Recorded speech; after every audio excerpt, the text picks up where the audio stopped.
Pittsburgh Steelers fans, what's going on? This is Jeff Hartman, senior editor at BehindTheSteelCurtain.com, with you for another Steelers preview podcast. As always, joined by the triumphant trio, our podcast producer, Bryan Anthony Davis. What's going on, Bryan? How are you this evening? Tonight, I'm going to party like it's 1979. I'm feeling super, my friends. Not only am I feeling super, I'm feeling like a world champion on both sides, even with the Pirates and the Steelers of 1979. So I've got that magic feeling. Now, the Pirates aren't going to give us that end of it this year, but I'll take it from the Steelers. I hope you're right. Editor at BehindTheSteelCurtain.com, Dave Schofield. What's up, David? I'm here. I'm here. We've got one more preseason game to go. I'm excited about this 53-man roster. That's really what I'm focused on. More data. Yes. Must have more data. Bleep, bloop, blah, bloop, yep. All right. So the Pittsburgh Steelers, oh my gosh. The Pittsburgh Steelers are obviously preparing for their fourth and final preseason game. First question, and I don't have the answer to this. Maybe if you guys don't know, if someone in the live chat does. The Steelers are resting a lot of their starters. That's known. Not all, a lot of. Are the Panthers playing their starters? Because this is week 3 for them. I'm not sure. Has anyone heard? Bryan or Dave, go ahead and go if you've heard. I thought I could have swore I heard that they were playing some of their starters. I'm going to set up Bryan for this in case he's heard anything more. That's why I'm going to jump in and go first. All I've heard is what Coach Tomlin That's probably where I heard it then. Okay. Because he says it's his understanding. It's almost like these two teams communicated and said, hey, what are you doing? This is what we're doing. I don't know that they did. But the way he talked, it almost sounded like that. I haven't looked at anything Carolina. Bryan might be more in tune because I know he in the past has some ties to the Charlotte area. I don't know if he does anymore. Really? So I didn't know if he's heard anything like that. No, my ties to the Charlotte area. That was my son. Who has just moved to San Francisco. He came back to Maryland and moved to San Francisco. So I guess maybe I'll have we've got a Steeler fan now in 49er Nation. So I'll know a little bit more about them. But when I'm talking about the Panthers this week, I have a feeling, and from what I've heard buzz out there, is you're probably going to see a few more of those guys than you probably would the Steelers, because keep in mind, this is pregame number 3 for them. And not preseason game number 4 for the Steelers. So you would need to see some of those guys. Now, are you going to see number 22, Christian McCaffrey? No, you don't need to see that guy. Yeah. And they don't need to put him, but there's more position battles that need to be won. And that's a team that coming off of a couple tough seasons, they're trying to build that program, build that culture back up.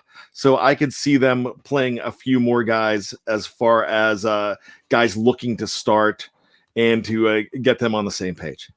And obviously people in the live chat are chiming in saying they are going to play some of their starters. So they're echoing what you said, Bryan. But Dave, I want to ask you real quick. Is this change things for you looking at this game Friday night? What? Knowing that Carolina is going to be playing some of their starters. It's not going to be like empty the benches like we're used to seeing when the Panthers and Steelers play in the preseason. Well, it's interesting because you changed how it was going into Coach Tomlin's press conference yesterday, which, wow, we've got like 5 minutes notice that he was going to be talking. Don't get me started on that. But going into that, it was, I don't know what they were going to do. I did not know, were the Steelers going to handle this as a game that was their 4th preseason game or their final preseason game, or were they going to handle this game like they were 2 weeks removed from their first action? That was ultimately what I wanted to know. I didn't know what they were going to do. And then Coach Tomlin, based on everything, to me, I'm reading this as they're handling this like a 4th preseason game because of saying the starters aren't playing. We did not know that for sure until Thursday morning, because I would have had no problem if he would have handled it like a game that's 2 weeks away. Because I mentioned this, was it Stat Geek? No, I think it was on Scoborough's show. I mentioned that a lot of times Coach Tomlin said the reason you don't want to play a lot of your starters in that fourth preseason game in years past was because you didn't want them to be recovering from a game when you're trying to start your week of prep. You could start your prep with guys coming in fresh and not recovering from a game to then you could roll into it. They don't have that. That's not a problem now because you've got 2 weeks. But we now know how they're going to play it. It does change some things with me.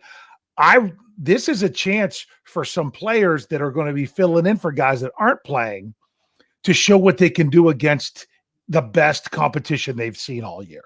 So if you wanted to look at one positive thing for the Steelers, if you're trying to, pull something good out of it, that's it. If I don't know if we're going to play later, if we're going to play play or stay and go through players and see if we think they're going to play or not. But let's say they don't play Melvin Ingram and Alex Highsmith. You're going to get to see a player like Jameer Jones going up against the best competition he's had all preseason. Very true. That's exciting. So I think that could really help shake out some of these battles. What about you, Brian? Does this change the landscape of how you're viewing this final preseason game, knowing that the Panthers are going to have some of their starters out there? I would say more than not, I would assume. I'm hoping they play everybody, because just to piggyback off of what Dave said, I want to see Dwayne Haskins against starters. I want to see 11 starters against Dwayne Haskins to start that game. I want to see that. Let's see how these guys measure up.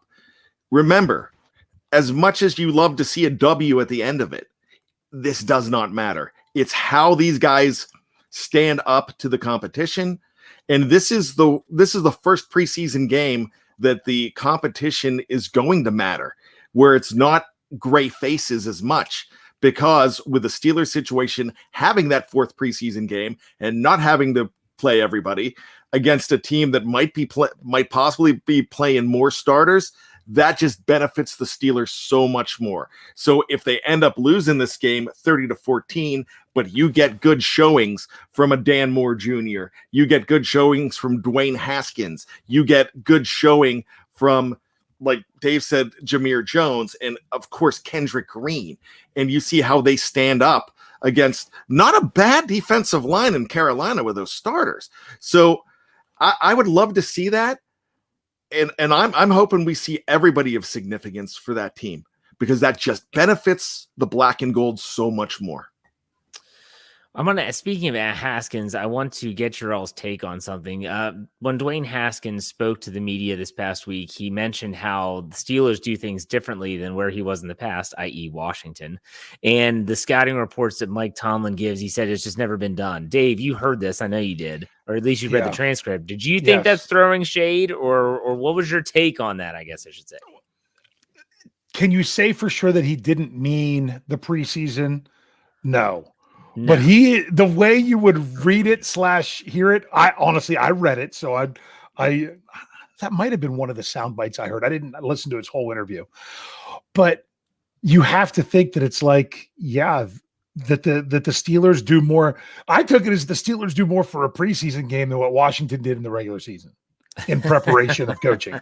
That's the way you could take that comment. Yeah. Now, I don't know if that's what he meant by it, but I found that kind of interesting. I thought that was interesting. Yeah, I would just say interesting. Brian, do you know what we're talking about? I know exactly what you're talking about. What do you think about that then? I think a few things about that. First of all, you're never going to throw shade at your new organization. Right. You're going to wax the car of your new organization. Just like Big Al. I was just going to say that, Thunder Steeler Dave Schofield, because I was going to go back to Big Al, talking about the culture there, because you're appealing to management and a fan base when you first come over. Hey, remember, we just heard someone else do it too, talking about this being the best organization he's ever played for. And he's played for 4 organizations in 4 years, and that's Kalen Balash. We heard him do it too. Now, did he throw shade at him by saying, they don't do it as well here? You're never going to hear Kalen Balash, anybody come in and say, yeah, I tell you what, it's great here. I love what I have here. But I tell you what, no one did it like the Chargers. They were awesome. I wish I was still there. You're not going to hear anything like that. So, what I'm saying here is, when you get somewhere else, if he is sending a little message, because you've got to understand too, everybody, man, they seagulled this guy like crazy. When I say they seagulled Dwayne Haskins, they pooped all over him and flew out of the room and then sent him on his way. And, so everybody from Washington, and you guys know it, we're here in Maryland. We talk to a lot of Washington football team fans. Well, the ones that still remain, but we talk to those people, and has anybody said anything good about Dwayne Haskins? No. And the reason they have is because he's the guy, he's the 15th overall player in the 2020 draft that did not work out for the Washington football team. So he's garbage to them. So when it comes in, so he's heard all of this. So I have no problem with him saying something back, because that could be true. Now, the thing that I think about, though, is I have a lot of respect for Ron Rivera and the way they do things. So I kind of have a hard time believing that as well. But feelings get hurt in situations like that. In Dwayne Haskins' mind, he might have felt that he did not get the proper football environment that he thought he deserved, and that could have hindered him. We said this all along when he was signed by the Pittsburgh Steelers, that he is going to be in a better football environment, and so he's getting that. So when you have the Rooney family and the way they treat those people and the culture that's going on for 88 years, that culture is fine-tuned now.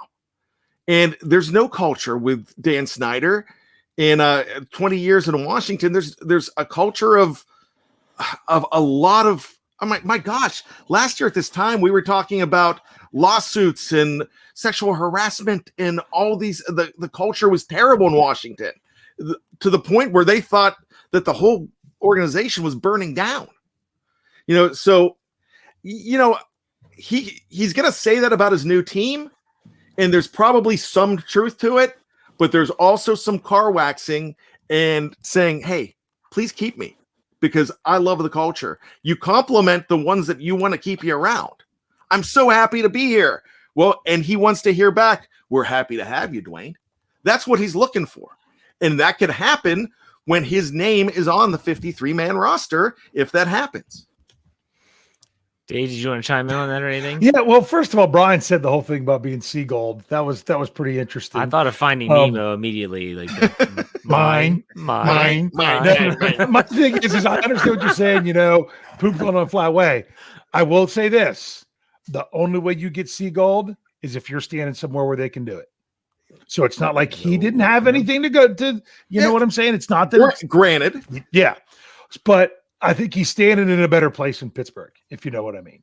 I will say that. So I'm sorry. I'm extremely distracted by something in the live chat, because one Kathy Forrid had to say, hey, Leonardo, to someone else. So I instantly would have busted into, she likes me for me. She likes me for me. I still remember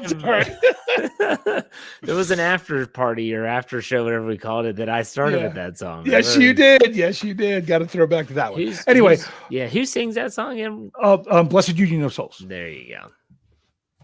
So, all right. And that was not their only hit, because they had, I believe, that was and that was a ballad. They were and it was different. Fantastic. Yeah, I've been seeing. Sorry. There we go. Anyway, let's get back to it. That's my fault. I'm the one who went off the rails. Hey, so what was the original preseason? We go off the rails, right? 17 minutes ago, whenever you asked it. It was about He's saying, hey, we've only been live for 14 minutes. No, I just threw out a number there. No, and it's my fault because I got distracted. It was about, I know you asked him, it was something about Dwayne Haskins, and Brian went all seagulled on us. I was trying to remember the specific question, but all I was going to say about Haskins for this week is, a lot of people were saying they want to see him with the ones. They want to see him with the ones. And some people were upset that they're not going to see Haskins with the ones. I don't want to see Haskins with the ones. I want to see him against the ones. That's what I want to see. And that's what we're going to get to see. So if other players don't make a play around Haskins because they're not the ones, well, guess what? Then it is what it is. But I want to see him go against the best defense that the other team has to offer. In terms of what Haskins said, I look at it and you could say it's throwing shade, whatnot. Washington is dysfunctional. We know this.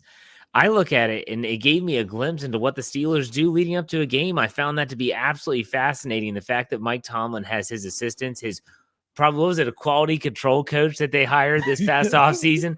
He was giving them analytics on the preseason about what kind of coverages they run, what style of defensive back play. That's insane to me. I read this, like, I actually listened to his it was like 8 minutes. I go to the Steelers app and listen to all those interviews, and I was listening. I was like, that is fascinating to me. I love the analytics side of things, and I think that was really cool. But ultimately, let's talk about this game coming up on Friday night, 7:30 p.m. Eastern time. Hopefully you have Game Pass or listening on the radio or free 7-day trial. Free 7 days. I started mine today. There you go. And if you're it doesn't help for this year. If you're a Steelers season ticket holder, they give you a free year of Game Pass, but it doesn't start till September. And I didn't I didn't cash mine in last year because I still had my free pass from when they offered it for like 6 months during COVID. And then, so I'm still not covered it, but yes, you can get a free pass and then you can watch the game. Okay. So let's talk about the upcoming game. We talked a little bit about the fact that Carolina is going to be playing some starters, but I want to talk about the Steelers, not so much Carolina. Yeah. Oh, Brian's gone. Okay. So Dave, Dave, give me an offensive player that you are considering. Like, I really want to see this player. Now, we understand that Ben's not playing. Mason Rudolph's not playing. I would be stunned if, when we know Najee Harris is not playing. Those are the only three he's mentioned by name. I think the offensive line is going to start the game. I do too. I think they have to. Okay. But anyways, outside of the offensive line, is there a player that you, yeah. Okay. Is there a player that you're yeah, I know. Is there a player that you're sitting there like, gosh, I really want to see what this person does? Who is it and why? On offense, right? Just offense, yes. Very simple. It's Benny Snell Jr. Okay. And the reason I want to see Benny Snell Jr., because if you have not checked it out yet today at behindthesteelcurtain.com, your one-stop shop for all things Pittsburgh Steelers. One Jefferson Hartman and myself, we did our 53-man roster predictions. Of course, I did a practice squad. Jeff helped with nothing there. I said read Dave. Yeah, I didn't even know mine was. I put Derwin Gray on it because he got cut by the Jags. I'm like, at least put him on the practice squad. We don't have to sign him. But now where was I going with that? Oh, I said I took Benny Snell off my 53. I said going into this game, Benny Snell is not on the Steelers 53-man roster. If he wasn't healthy enough to play, he was done. He's got to earn his spot. And I don't care if he earns it or if he doesn't earn it, but he's got to come out and do it. He's got one game, and and a lot of people are like, oh, no, they're high on Benny Snell. He was going to be on this team no matter what. We'll see. All I know is that if Benny Snell comes out and he looks like poo-poo on a stick, then I really think this game should be him fighting for his roster spot in his one chance. So you think that he could be cut? If he doesn't play well, you're saying that he's not going to make the 53. It means he gets cut. Do I think that he will get cut? Unfortunately, I've always been a Benny Snell guy. Last year against the Giants, my goodness, I was very happy with him. But you know what? What I think they should do and what they will do. No, should he get cut if he does not play well Friday? Yes, but will they? Probably not. I doubt it. You're overthinking this. I'm just saying that the fact that he could, that we were even having this discussion, says everything. It's everything. I mean, when you think about it, there are some players that if they get injured in the preseason or if they don't play well in the preseason, we're not talking about them making the team. They're just saying like, oh, maybe their role is a little different. We're talking about Benny Snell possibly getting cut. That's incredible. Anyways, Brian, you were off in the bathroom or something. So the question was, name an offensive player in this upcoming game on Friday night that you are really looking forward to seeing. We already said that. I'll list them for you. Mike Tomlin said that Najee Harris, Ben Roethlisberger, and Mason Rudolph will not play. So Dave said Benny Snell. Is there another player that you are thinking? What? You've got to take away what you took away from me. You took away the offensive line. Yeah, no offensive line. You can't. That's just what he did. Yeah. So what do you think, Brian? Is there an offensive player not named Benny Snell that you're actually looking forward to seeing? Yes, there is. And can I address the Benny Snell situation real quick? Since I did not get a chance to weigh in on that. Yeah, go for it. You know what? I think he's getting Wally pipped. Really, as Dave always says, you can't make the club from the tub, and I love that phrase. No, that's what Jeff says. That's what Dave says. Dave says you can't make the team from the tub. Team from the tank. Team from the tank, club from the tub. Yeah. You're in trouble if you're spitting in bubbles. Because you'll never get to the touchdown zone. Yeah, absolutely. I just really think, man, he's going to go off in this game. If he doesn't go off in this game, he is likely gone, because where you say, I doubt that he's going to get cut. There's really the only way that he makes this team, as far as I'm concerned, is if they trade Kalen Balash, which I doubt they're going to do. I don't think they would do it. I would be shocked if he makes this team in any way. They're probably trying to dangle him, and that's a hard thing to do too. But I still don't see them keeping both of those guys. So as far as the offensive player that I'm looking forward to seeing in this game, I'm actually going to I'm going to have to go wide receiver here.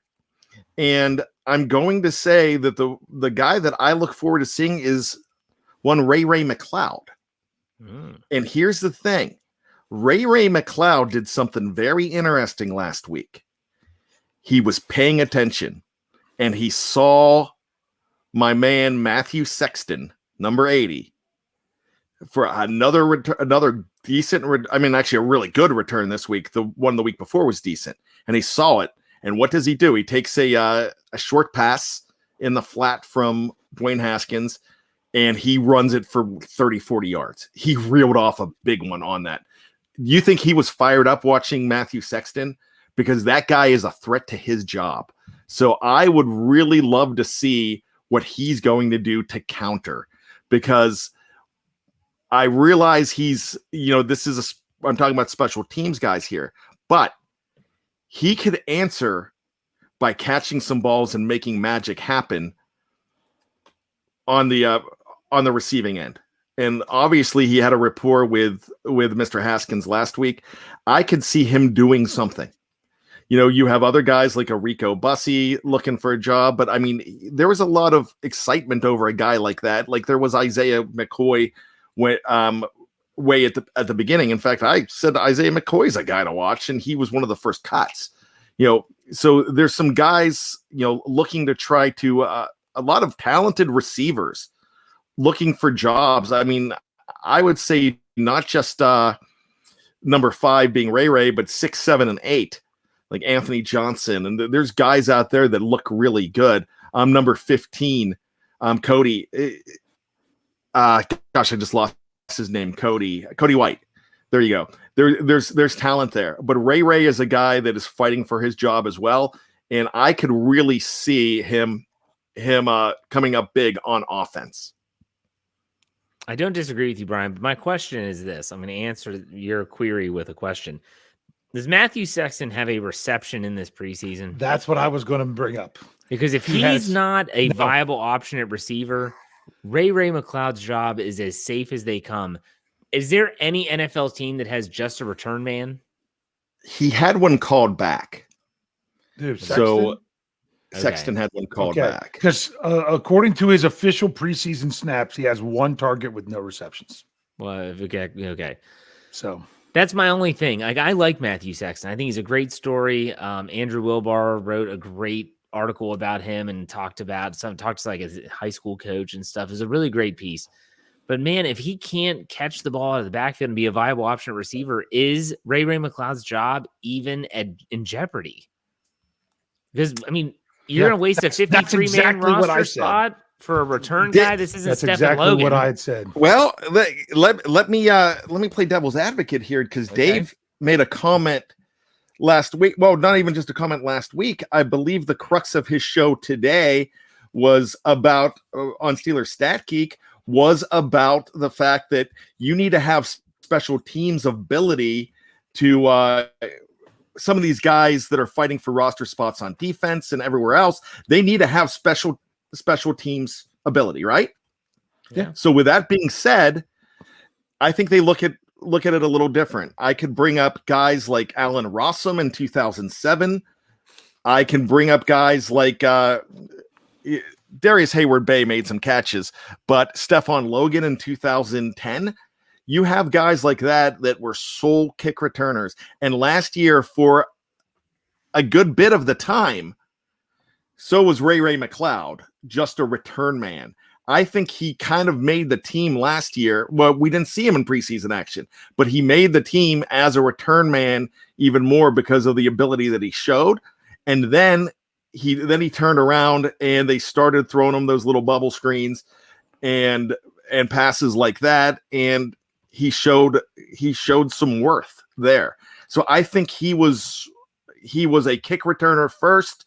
And hey, this guy's got some talent. Let's see what we could do here. But the kind of passes that you throw Ray McCloud, Matthew Sexton is probably going to show that same type of ability. You know what I mean? They've seen it in camp. We have not. But that doesn't mean that it can't happen, because how many times have you seen Ray McCloud catch a ball anywhere more than 3 yards downfield? So I'm not disagreeing. But you're absolutely right. Both of you are absolutely right. I think when you're looking at return man, it might be a little different animal for what they look for. He's gonna have to break one. He's gonna have to break one in week 4 to make the team. I think he's a practice squad guy, possibly Sexton. That is, but that's me. For me on offense, I'm gonna go with. I'm for some reason enamored with how they're going to handle the tight ends. The top 2 are obviously locks, but you have Kevin Rader, you have Zach Gentry, and then you throw in Trey Edmonds as like this H-back type person. You're thinking I don't think they're going to keep 4 tight ends anyways. I think they're going to keep 3. I think Rader is more likely to get to the practice squad if they want to do it that way. So I think Gentry is more likely, but Edmonds is intriguing in a lot of ways. I'm anxious to see what Gentry can do. He hasn't had a lot of reps outside of blocking. Maybe they'll give him an opportunity. I think he has pretty decent hands, if I remember correctly. But boy, he's gotten rave reviews this training camp about transforming his body and really turning into a well-rounded tight end. Real quick, guys, I'll ask you, Brian, we'll start with you. How do you think they handle this tight end? How many do they keep? What do they do with someone like Trey Edmonds? They even entertain keeping a Trey Edmonds. Yeah, because he's a company man and he's done a lot of things for this team. He's a dirty work type of guy, your blue collar guy that you could put on the practice squad. You could put here. If he's put on the practice squad, you see him again. I think eligibility, Dave, you can help me out with this. Eligibility is a lot like last year. As far as practice squad ability. So, we've seen some good things from Edmonds, not a lot of things, but that blue collar stuff works. Now, of course, both Gentry and Rader are not going to make the team together. It's going to be one of those, but we've got to just realize the Matt Canada offense might come into play, and that number 3 guy might more be an H-back.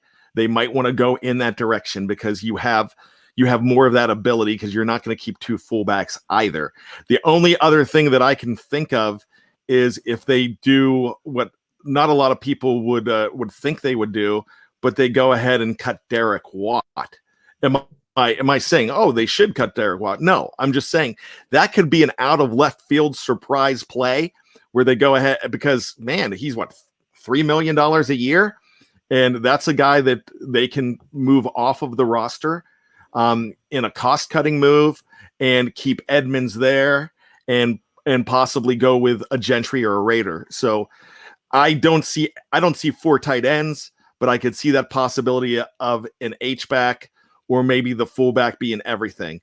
I remember the guy from Tennessee that was the my gosh, his name is escaping me right now, but for years he was that H-back that kind of revolutionized that H-back position. Who am I thinking of? Do you know who I'm talking about? Frank Wycheck. There it is. So, I mean, I could see them looking at that role. And if they look at that role with a Frank Wycheck guy, there's another guy that I don't expect to make the team because of his running ability, but I could possibly think of number 38, Jalen Samuels, in a role like that as well.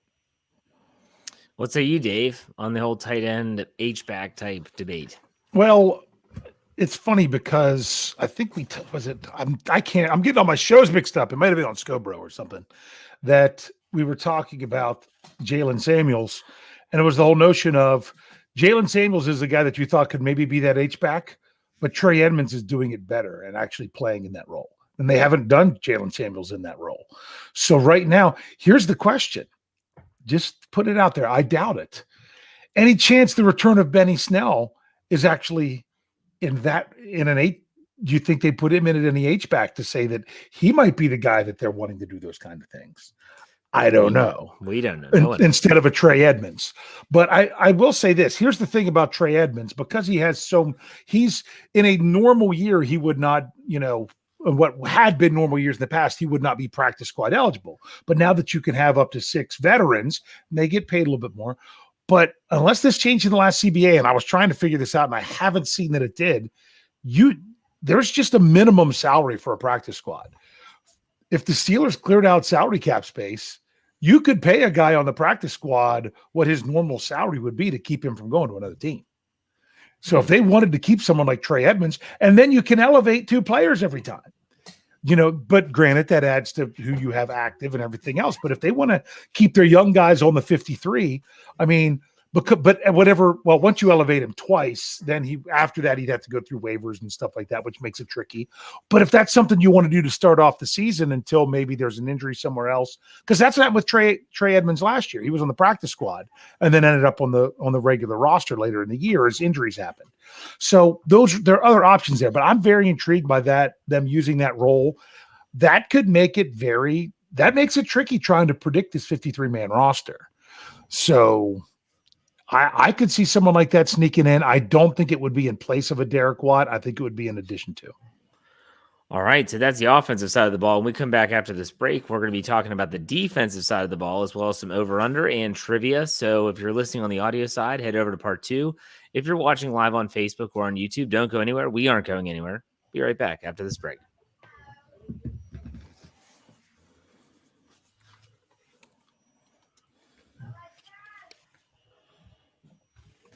All right, Pittsburgh Steelers fans, welcome back to the second part, whatever you want to call it, of the Steelers preview. I'm Jeff Hartman, senior editor at BehindTheSteelCurtain.com. Joining me as always, Bryan Anthony Davis, our podcast producer, Dave Schofield, the other editor at BTSC. And we've already talked about a player to watch on offense, maybe someone that in particular, for whatever reason, you're excited about seeing. But let's talk about the defensive side of the ball now. Again, I don't think we're going to see Cam Hayward. I don't think we're going to see Minkah Fitzpatrick. I don't think we're going to see even Tyson Alualu or Joe Hayden. That's just my own opinion. If there's someone else, for whatever reason, that you're thinking about, I would really want to see this person, what they can do. On defense, Bryan, who are you going with in this game Friday night? I don't want to see Minkah either. I don't even want to see Highsmith for that matter. Don't want to see those guys. Enjoy your night off. Charlotte's a great city. Go party like it's 1979. Have some fun. So the guy that I'm really looking forward to seeing is a guy that I've been loving all along, and it's been Jameer Jones, but half of that goes to Quincy Roche. So I want to see plenty of those 2 guys because I'm afraid that we might be in a face-off situation with both of these dudes here trying to get jobs, and I don't want to lose either one of these guys. So the guy, I actually am a guy that likes Cassius Marsh, but I just don't think he has I just don't think he has room on this team, and he has the upside on this team when you're looking at the possibility of Roche or Jones. I think there's so much more upside. So those are the 2 that I would like to see this week. What about you, Dave? Any comments on that, or do you want to add sorry for the weird face, but I'm like you say, go enjoy Charlotte. Where did Alex Highsmith go to school? Charlotte. Yeah, he's going home for this game. I would not be shocked. Then he knows everybody. Series just to be maybe because he's closer to home. Maybe they don't because it's not the right thing in his plan. But I wouldn't be shocked if they at least did that just because of kind of. It's the preseason. You could do something like that if you choose to. I don't know if they should, but I'm okay if they do. So now, he said the outside linebackers. I'll go. There's lots of answers for this, Jeff, because no matter what I say, Yes. you have plenty to still say after that. Yes. Unless I just list everybody else. But I saw it in the live chat, and it's right. I really do think we need to see more Joe Schobert just because of how much time he's had with the Steelers. Did I take your answer? That's where I was going to go. Okay, you want me to change my answer? No. I can change my answer. No, you're good. But no, just to see more of what, got to watch the show. Got to see the show to know what's going on. So just a more acclimation there, and that's the biggest reason I'd like to see that. Again, Joe Schobert speaks to the media. Jeff listens. Jeff reads transcripts because Jeff writes articles, and he talks about this. Is again fascinating. The Jacksonville Jaguars. He says they don't tackle at all unless they're playing a preseason game, I believe. Did you all see that? Like there's a number of NFL teams that don't tackle. He said in That's Jacksonville, Tomlin. We don't tackle until the preseason. I'm thinking, wait, the Steelers tackle a bunch. And I have heard people go, like NFL Network people, they'll go, and like former players will say, we've never seen an NFL team tackle like this in training camp. Like that blew my mind. I mean, it blew my mind. I guess maybe it's not abnormal, but for the Steelers, it would be because Mike Tomlin tackles a bunch. They tackle a bunch. Yeah, they do. That's a good answer. Joe Schobert and Devin Bush. I think they both should play, by the way. I think both of those guys need to play. But I set you up for an easy one. There's another real easy one. You mean the cluster F that is the Steelers cornerback situation? Exactly. Is that what you're talking about? Goodness gracious. I was leaving you a good one. No, the more I think about this, the more it gives me like I get stressed. I shouldn't be stressed about this defense because they're just that good. But if there's a glaring weakness, holy cow, it's a cornerback. Or no, let me be more specific. It's at the slot nickel cornerback. I mean, when you have Keith Butler and his media availability giving a bunch of dadgums and all this stuff talking about the nickel cornerback, that's not a good thing. You don't want to hear dadgums come out when he's talking about that, his own team. And I don't know what they're going to do. And I talked about this for my Let's Ride when I had Michael Beck on. Coach, Mr. Captain Blue checkmark, Michael Beck. And we both agreed we don't think that the slot nickel cornerback is on the roster right now. You all agree or disagree? Brian, we'll start with you.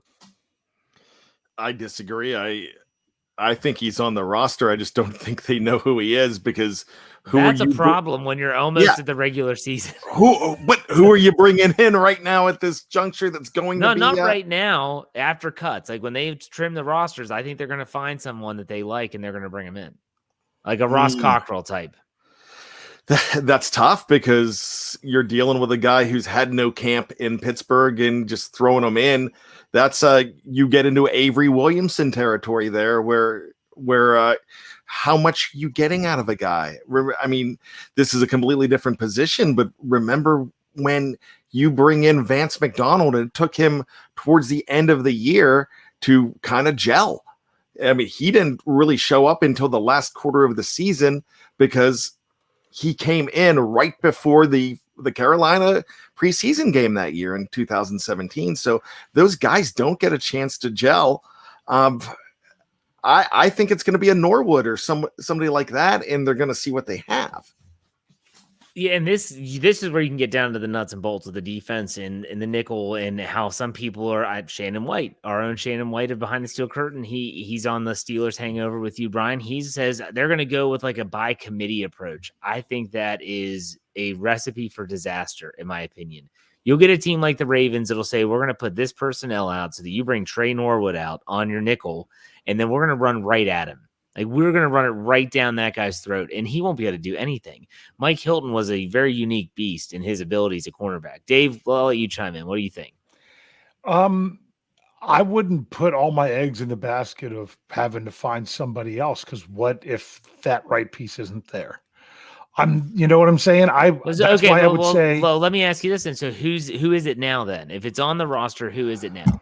Unfortunately, and you might say I'm crazy. It's what we all thought it was going to be right after free agency, and where it's Cam Sutton bumping in and someone else coming in. We talked about that being an option. Jeff didn't like that option. Then I convinced him of that option. Then they didn't have Sutton playing in there for the longest time. Then they had to get him in there because they didn't have anyone else healthy. It will be interesting to see what, maybe they find something in a Trey Norwood. It doesn't seem like any of these other. I thought they had just done so many undrafted free agents that they were just going to throw a bunch of guys at it. I thought you were going to see a Shakir Brown thrown in there and other stuff like that, and you didn't really get that as much. So, and I honestly thought that's part of what they had Norwood pegged for. So we'll see what they do with it this week. I'm very nervous about it. We should be, but I wouldn't be shocked if they made a move, but I don't want them to make a move just to make a move if it's not the right move. We don't need another Justin Gilbert. You know what I'm saying? We don't need another Brandon Boykin. We don't need a move for the sake of making a move when that move ended up not being a very good fit at all. But sometimes the moves have worked out, though. Yeah. I'm not saying that. I'm saying What was his last name? McCann, something like that. He panned out. Ross Cockrell was good for them.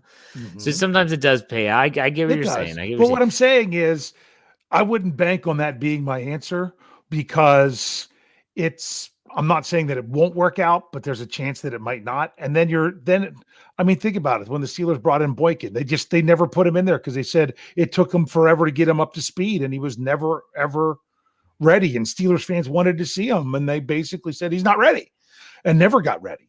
So it is a concern. Yeah, and they're asking, Butler about the dime. He goes, dime? We can't. We have a nickel. How can we have a dime? Yeah. I did not gain confidence after listening to Keith Butler in front of microphones. But nonetheless, it is what it is. We'll see what the Steelers do on Friday night. All right, let's do. I was going to go through the camp battles, but I feel like we've talked about that a lot. I just want to ask you all real quick though.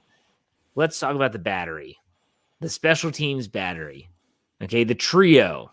Who's your trio? Now, Dave and I differed on our 53-man roster projections on Twice our in a row. Trio, but we'll get Bryan in there. We'll give who's your place kicker, who's your long snapper, and who's your punter. Bryan, who you have? Well, it's really not going to be Sam Sloman, so I'm going to say, come on, it's Chris Boswell. So there's because he's the only one on the roster. That's the gimme. That's the gimme. I mean, don't even ask me that. It's going to be Press Harvin. It's got to be. You don't draft someone seventh. I'm telling you, everyone says nobody's going to give anything for him. Someone's going to give a 7 for Jordan Berry if they can. I mean, if there's somebody out there that needs a punter, he's not a bad option if you're another team. If you're not the Detroit Lions have a great punter. But if you've got a team like Jacksonville or the Giants or somebody that needs to bring in a punter, why not? Somebody gave a 7 for Brad Wing a couple years ago to make room for Jordan Berry. So, yeah, it's going to be Press. And the third guy, for some reason, I think it's going to be Kuntz. I don't think it's going to be Canada. Just a gut feeling there? Yeah. I just really think that I don't think they've been in love with Canada the last 4 years. And I think is that how long he's been there? 4 years or so? Well, it was he beat out Jeff's homeboy, Colin Holba. Yeah, it's the curse of the Holba. That's what has happened to our long snappers. Ever since Greg Warren left, Holba came in.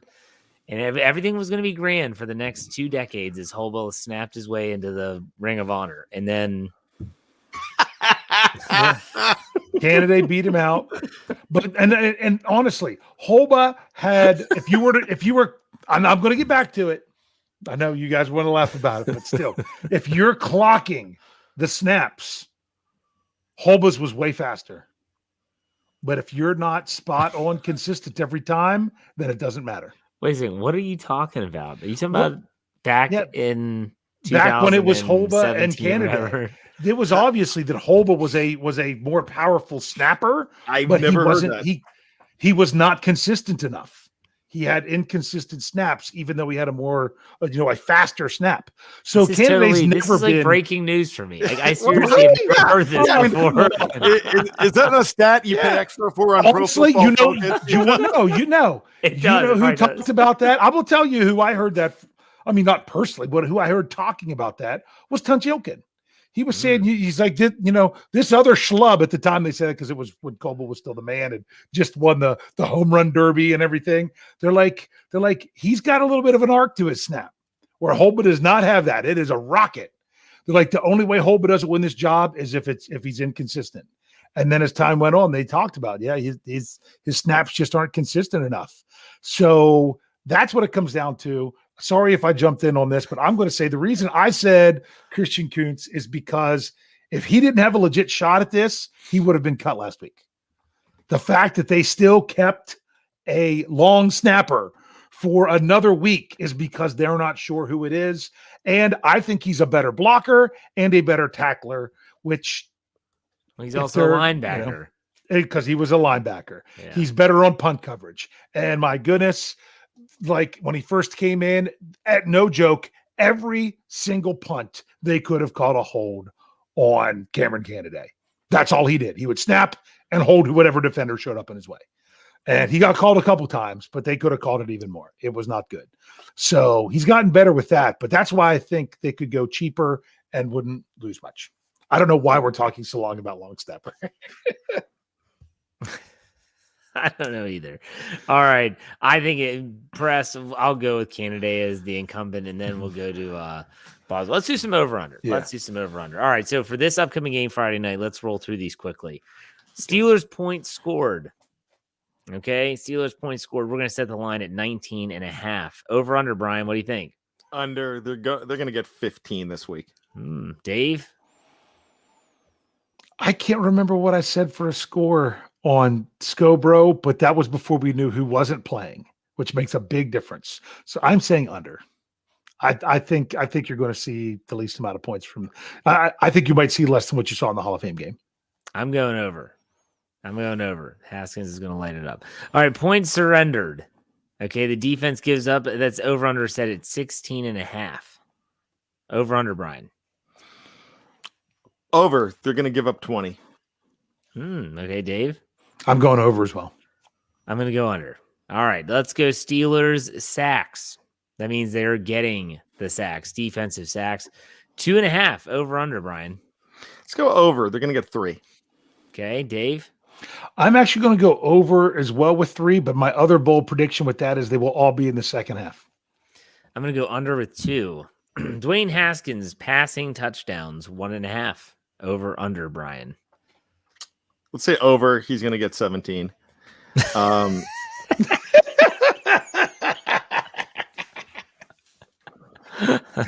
Did he freeze? Or is he thinking? No, I think he froze. We have moving. We have moving. Okay. So, okay. He's taking the over, though? Yeah. I think he could get 2. Okay. Dave? I'm going under. I'll be happy if he gets 1. Okay. I think he's going to get 2. I'm going to go over. Joshua Dobbs touchdown passes, 0.5. We'll go with a half. Brian? I'm gonna take the push on that. I think he's gonna get the 0.5. Do you want to actually give an educated guess? Or no, I don't. No, explain how you get halfway because it's going to be a 2-point conversion. How do you get halfway into the touchdowns then? Okay, so I was thinking that he does a flea flicker. And so we'll cut that in half. It's not hockey where you get. It's not hockey where you get a secondary assist or something. All right, let's give him just pick over under, 0. Man. I want to move on to trivia. Under. Anyways, Dave. Yeah, I'm going to go under for passing touchdowns. I think if he finds the touchdown zone, maybe he'll get it on a scramble. But I don't know if he will do that either. I'm going to go over with one. Last one, Benny Snell rushing yards, 34.5. Brian, over under. I'm going to, I think Benny Snell's going to make things interesting. So I'm going to say over. Dave? I am going to say over with 35.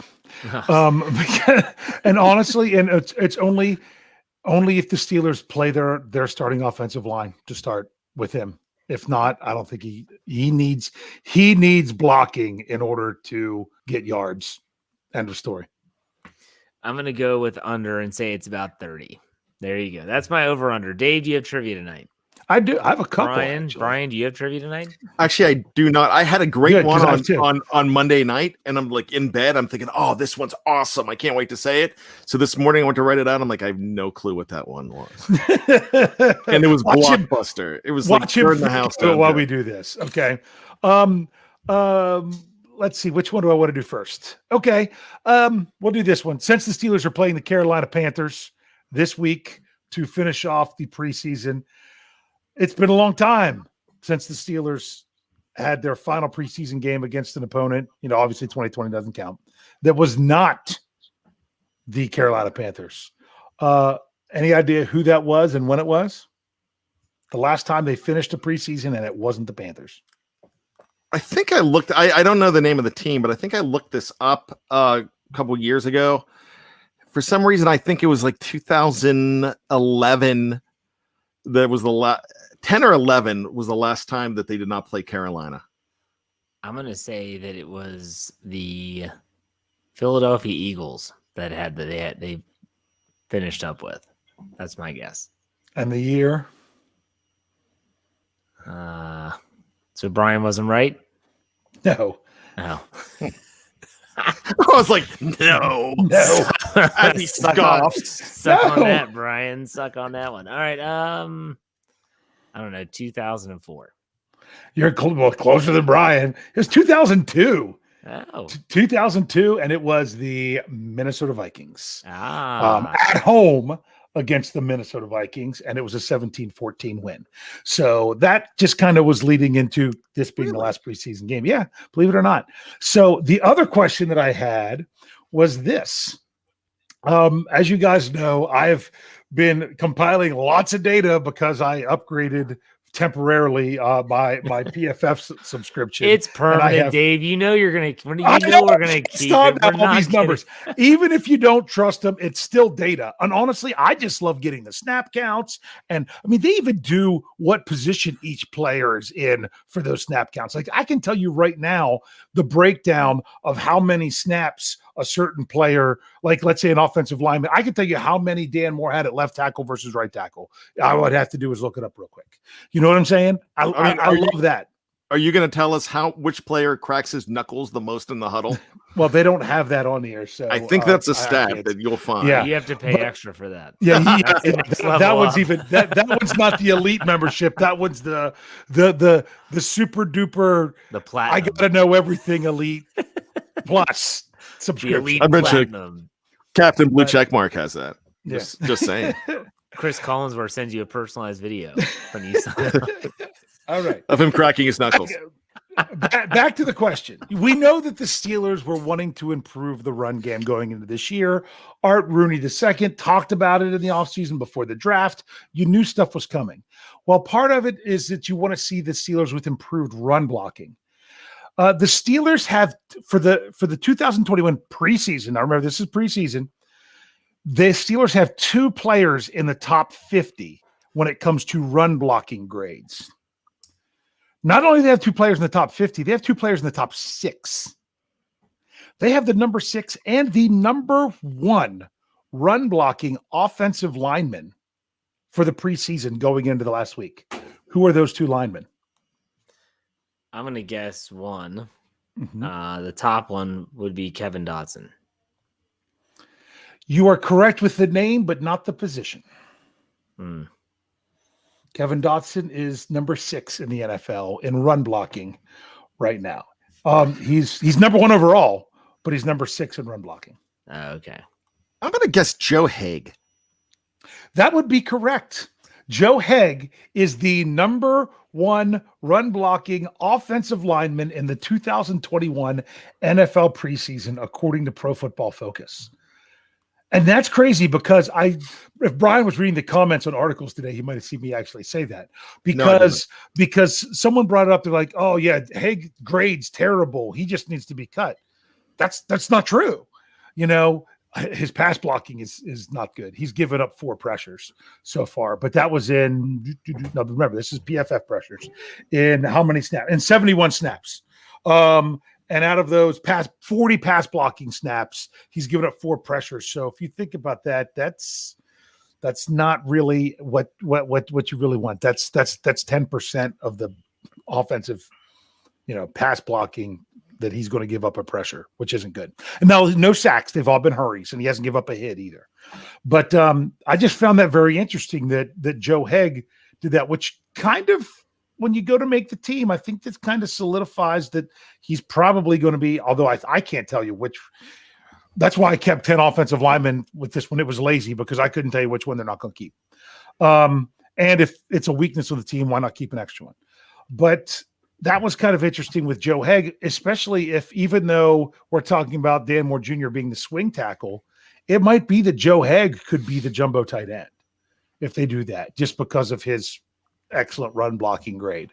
I don't know how they're going to do stuff, but I just found that very interesting. But yeah, out of everyone, and when I said Kevin Dotson was number 1 in the NFL, that was actually incorrect. He is number 1 of everyone that's had.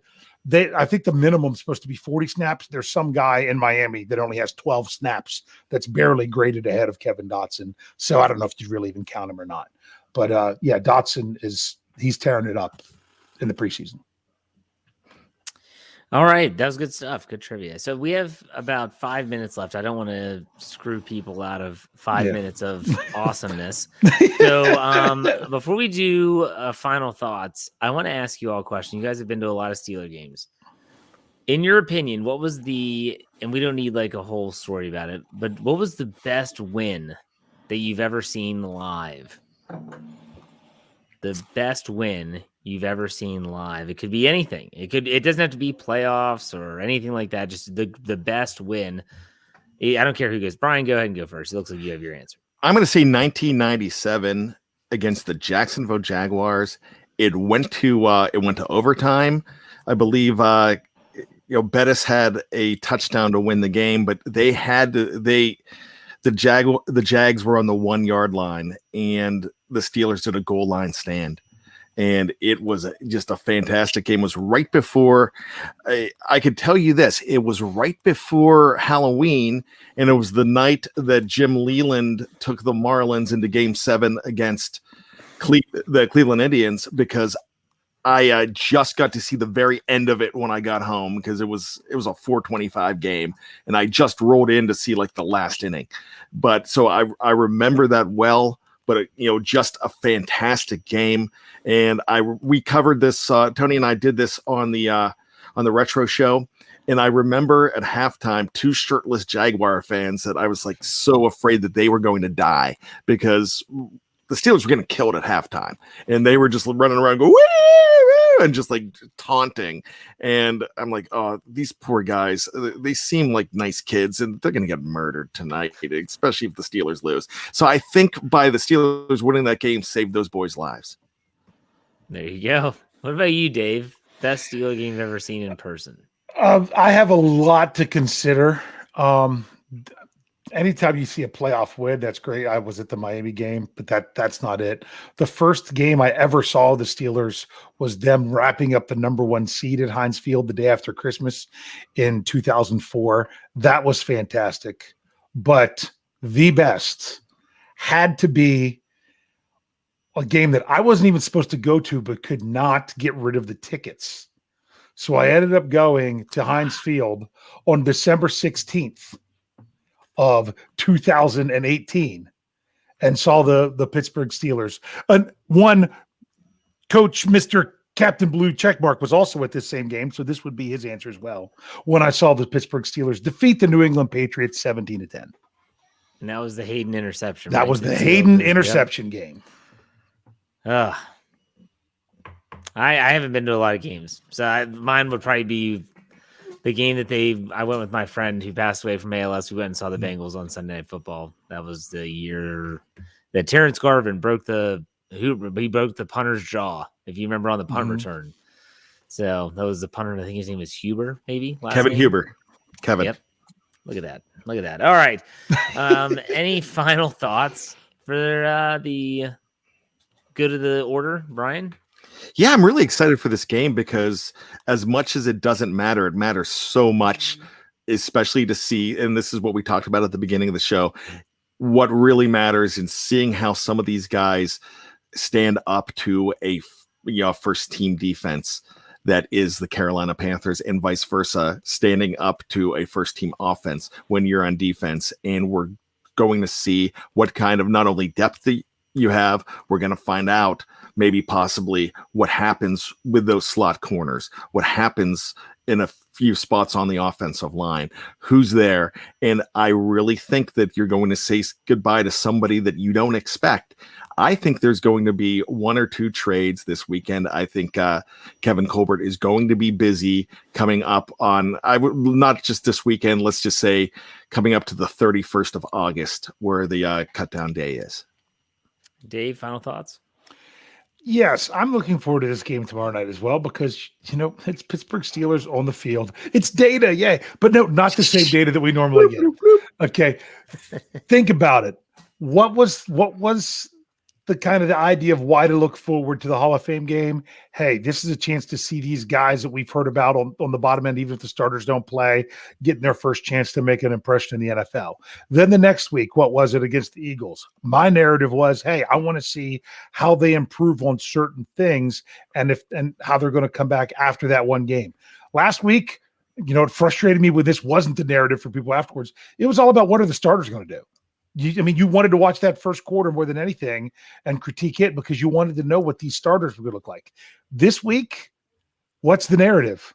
Still trying to figure it out. But to me, it's like, who's the last guy on the roster and who's going to, even make a push for the practice squad? Who's going to be filling out the depth charts for the Steelers? And it's probably going to be the most snaps some of these players who are on the 53 see in a game for the rest of the year, barring, catastrophe, if you know what I mean. That even if they're a player that's going to be rotating in and out, they're going to get extended looks. So this is let's shape the 53 is what we're really looking at for tomorrow night. All right. I can't add anything to that. Those were both good final thoughts. Hear my thoughts about the game tomorrow. My Let's Ride podcast, Friday morning. There you go.